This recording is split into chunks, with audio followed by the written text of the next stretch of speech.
Hey, it's Wednesday, June 24th, and this is now on HNN.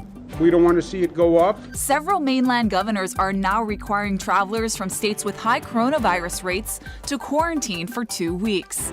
This as the Justice Department says Governor Ige's emergency rule is discriminatory against non-residents.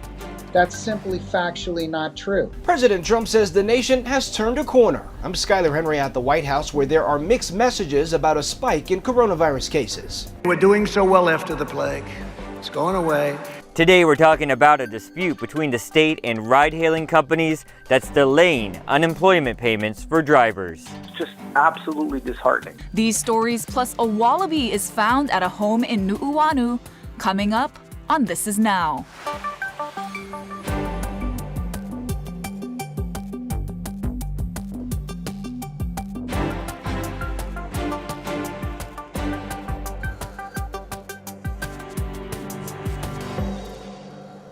Good afternoon, everyone, and thank you for watching This Is Now. Ashley and Jonathan here. We have a lot of news to cover today, so let's start with the latest numbers from the state health department. Health officials are reporting 16 new COVID-19 cases today.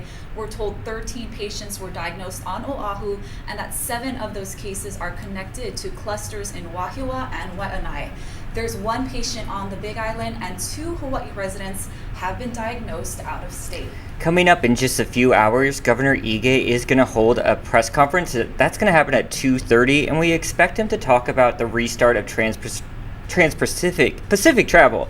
In the meantime, several other states are imposing similar rules to the quarantine procedures we see here. We've got Nancy Chin in New York, who has our top story.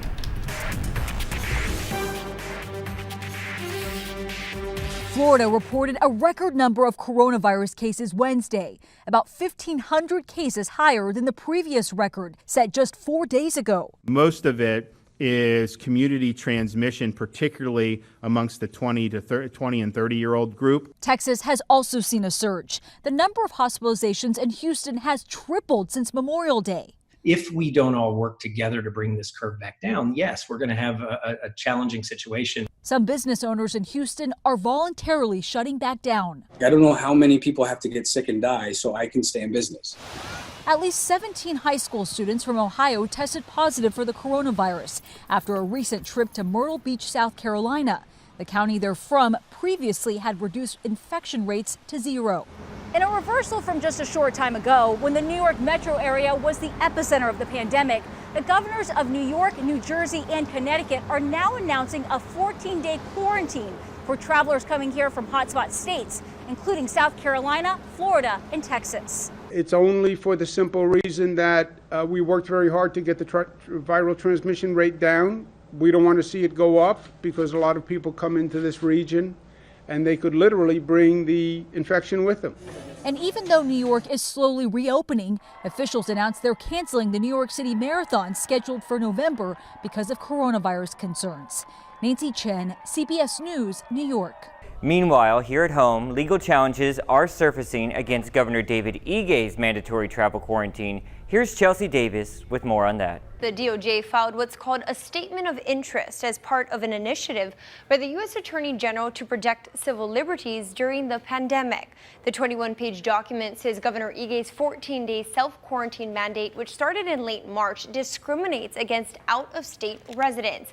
It also says that policy does not appear to be ensuring public safety. State leaders have said just the opposite is true and say Hawaii's low case count is proof.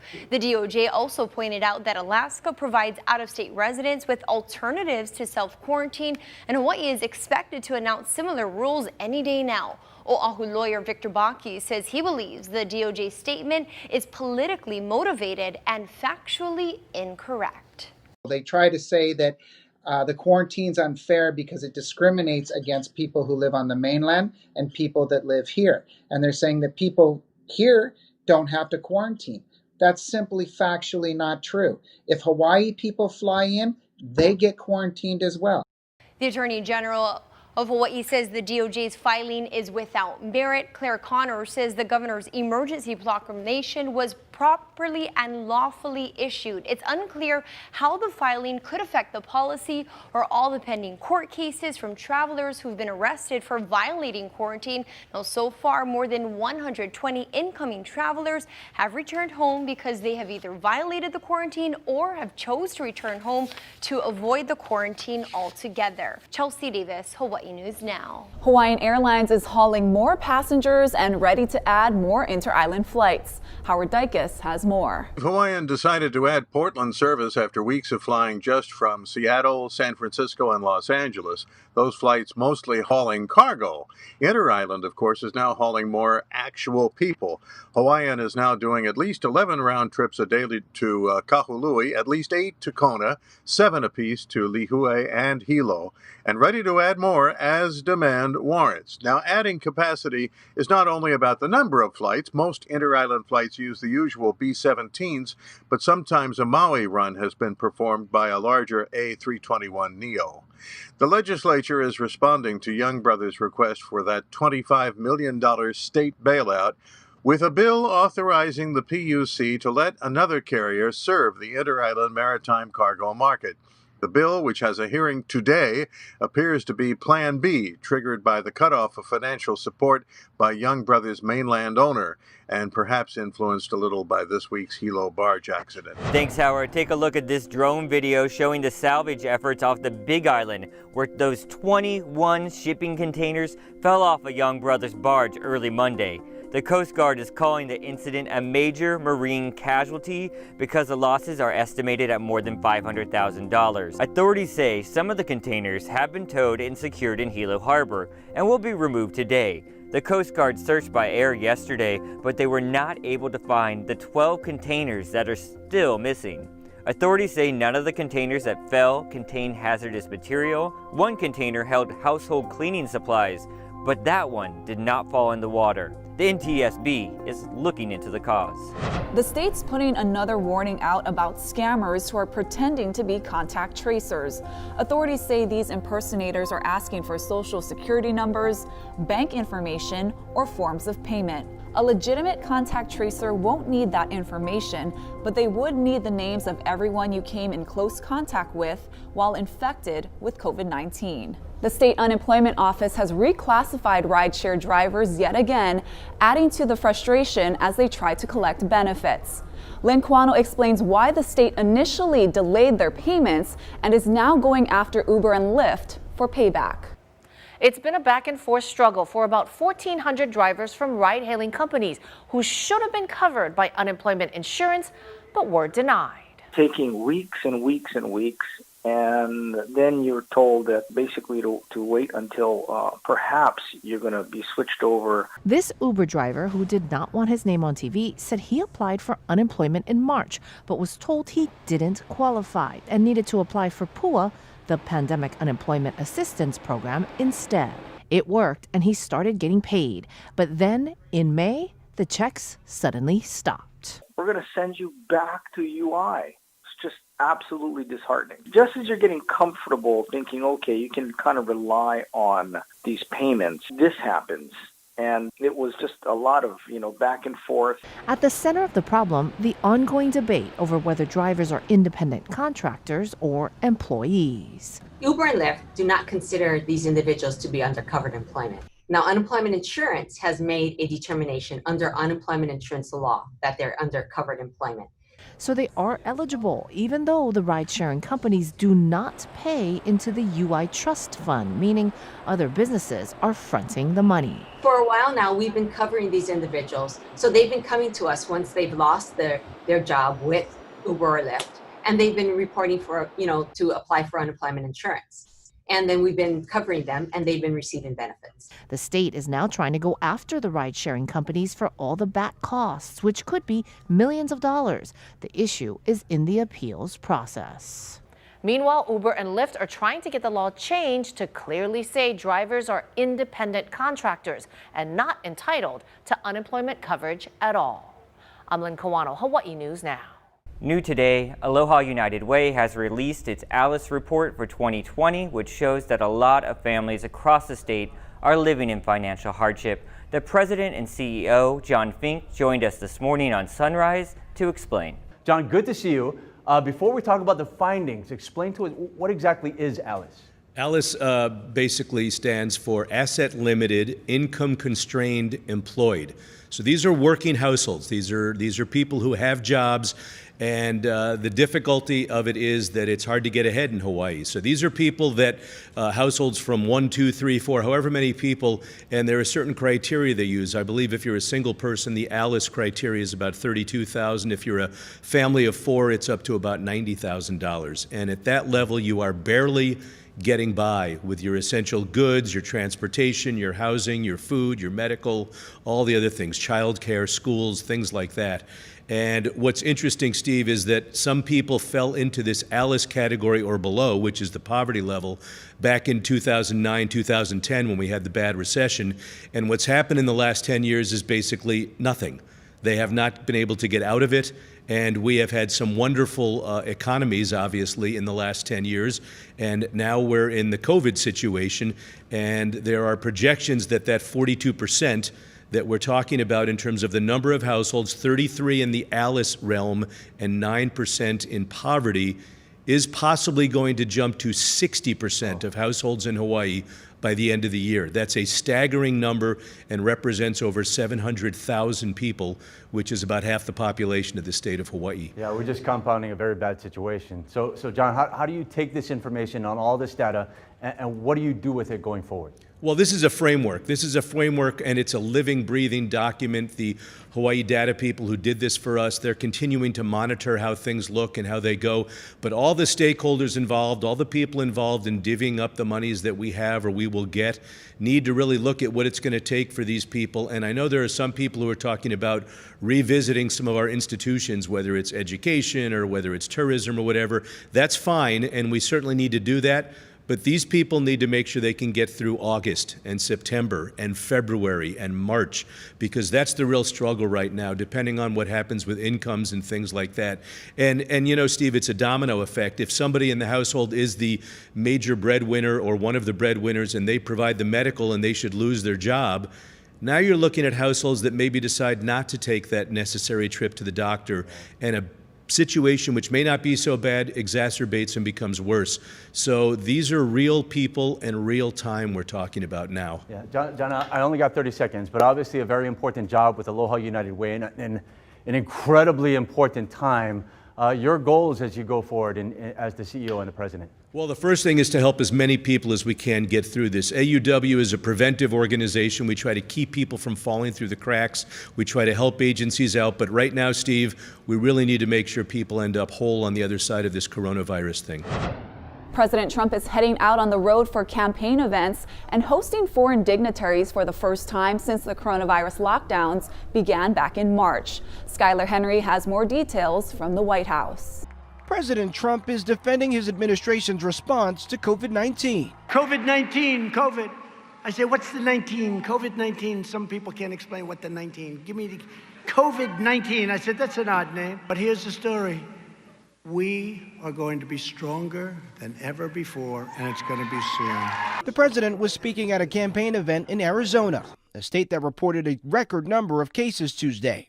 The church in Phoenix was packed with people, most not following public health recommendations to wear a mask. Plan A, don't go in a crowd. Plan B, if you do, make sure you wear a mask. But the president said the country is winning the battle against the coronavirus. We're doing so well after the plague. It's going away. Dr. Anthony Fauci was less optimistic during a congressional hearing. I wouldn't use the word prevail. I would say that we are still in the middle of a serious outbreak. President Obama slammed President Trump's coronavirus response during a virtual fundraiser with Joe Biden. Suggests facts don't matter. Science doesn't matter. That suggests that a deadly disease is fake news. President Trump is hosting the president of Poland here at the White House today for the first in-person diplomatic visit since the pandemic began. Frankly, Poland's a country we have a tremendous relationship with. and I have a very good personal relationship with the president. So this is the first after COVID, after the start of the plague, as I call it, and it's an honor to have you here. It's a privilege and honor to be here with you in the White House. Andres Duda faces his own re-election contest Sunday. The two leaders are working on a defense deal to deploy thousands of additional U.S. troops to Poland. Skylar Henry, CBS News, the White House. Former National Security Advisor John Bolton is hitting back at President Trump, who is accusing Bolton of publishing classified information for profit. We're talking about Bolton's new book, The Room Where It Happened. It was released yesterday. CBS Evening News anchor Norah O'Donnell spoke with Bolton about the explosive claims. You labeled the President of the United States a danger to the Republic. That's quite a charge. How is he dangerous? Well, I think in the national security field, his decision-making is not anchored in any discernible philosophy. He has no grand strategy. If the President is such a danger to the Republic, you left office 9 months ago. Why wait so long to let the country know that? Well, I think it's important to try and explain what I saw in as comprehensive a fashion as I could. You've been called a liar. The Secretary of State, Mike Pompeo, said that you were left out of meetings because he was leaking, or he would twist things, or he lied. Yeah. Well, Mike and I obviously have a substantial disagreement here, because I think his department was the ace of aces in the government for leaking things. He has made a decision, which is certainly his to make, to tie his political future to Donald Trump. I think that's what he continues to do. I feel sorry for him for doing that, but I obviously am not going to change his mind. All right, we'll have much more on that interview coming up tonight on KGMB on the CBS Evening News with Norah O'Donnell. All right, I want to take you outside, switch gears here just a little bit. The time is now 12:16, and the temperature out there is 84 degrees as we look over the Capitol grounds. Let's hand it over to Guy Hoggy with a check of our weather.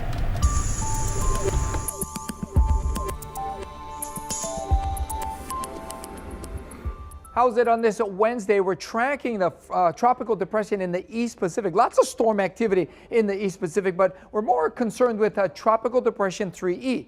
It is likely to become Tropical Storm Boris by later today, maybe by tomorrow, but it's on a track where it's going to fall apart very quickly after that. And it's not even going to be a strong, powerful tropical storm either, and it will not affect our weather, although there's a possibility that it could bring us a little bit of rain, but it's not going to happen for about a week. Now, we are seeing windward and Mauka showers this morning, and more windward and Mauka showers are expected later tonight through tomorrow, but rainfall totals will remain light. And the trade winds, they won't be that strong today, but they will be picking up speed later tonight through tomorrow, holding firm on Friday. So today's going to be a day much like yesterday. Very little rain, just a few minor splashes. High temperatures running to near 90 degrees with the abundant sunshine.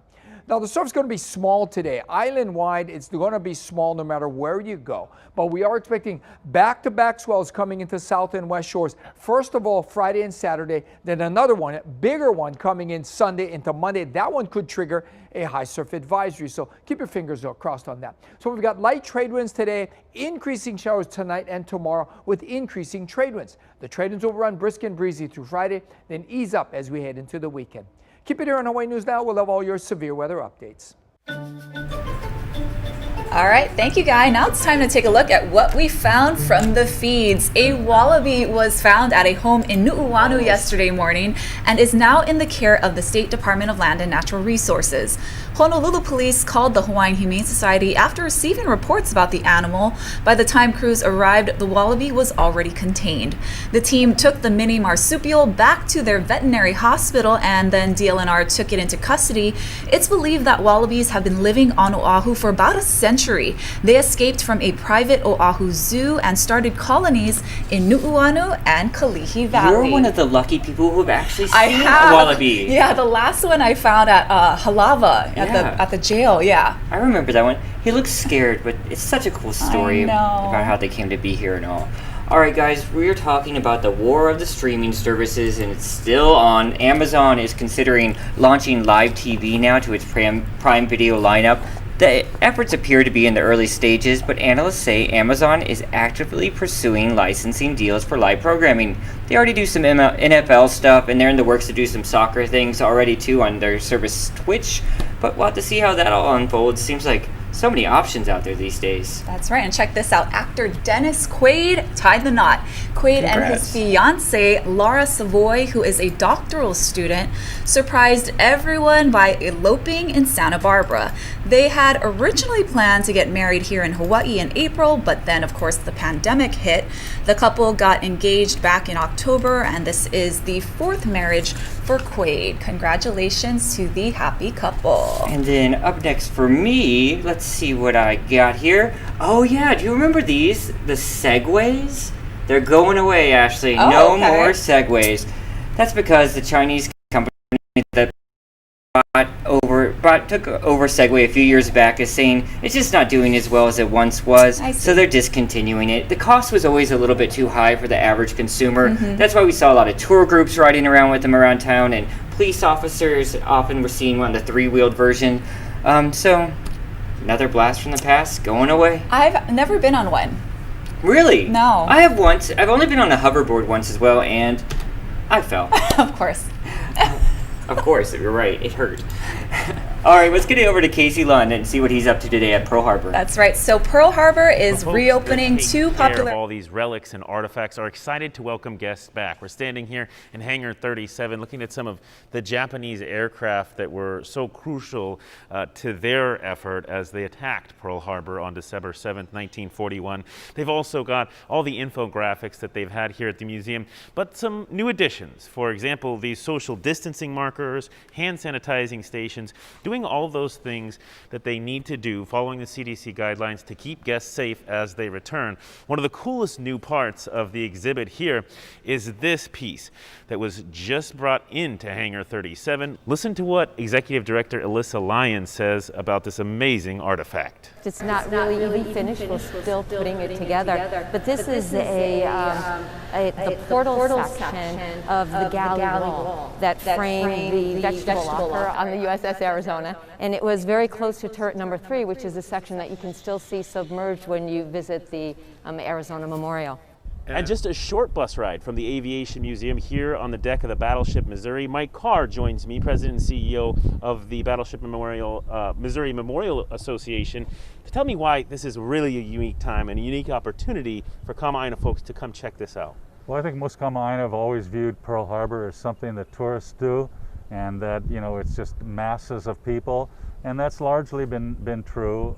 And so now we have a unique opportunity for Kama'aina and military families to bring their whole family, up to 6 people for $79.99, and come and visit all the Pearl Harbor historic sites, immerse yourself in history, and you know, see what we've been doing to restore and preserve the ship in a setting that is pretty intimate. We haven't come here like at least over a decade, so figure good time to check it out. First day to open up, not too much people around. We've never been on board the Missouri. We've been on board the Bullfin to the Arizona, but not the Missouri. So figured right now would be a good time to try it. $150 off the normal price of that family pass. It's good all the way up until Labor Day. A reminder that the boats going out to the USS Arizona Memorial aren't running just yet. They're working out how that's going to look, and we'll be opening it shortly. But you can go to Pearl Harbor historicsites.org to learn more about the reopening and, of course, about that family pass, a great value at $79.99 for the whole family, good through Labor Day. On the Battleship Missouri, I'm Casey Lund, Hawaii News Now. Thank you, Casey. And now let's get to some more good news. Check out how yoga enthusiasts in Toronto are still able to practice their poses in this age of social distancing.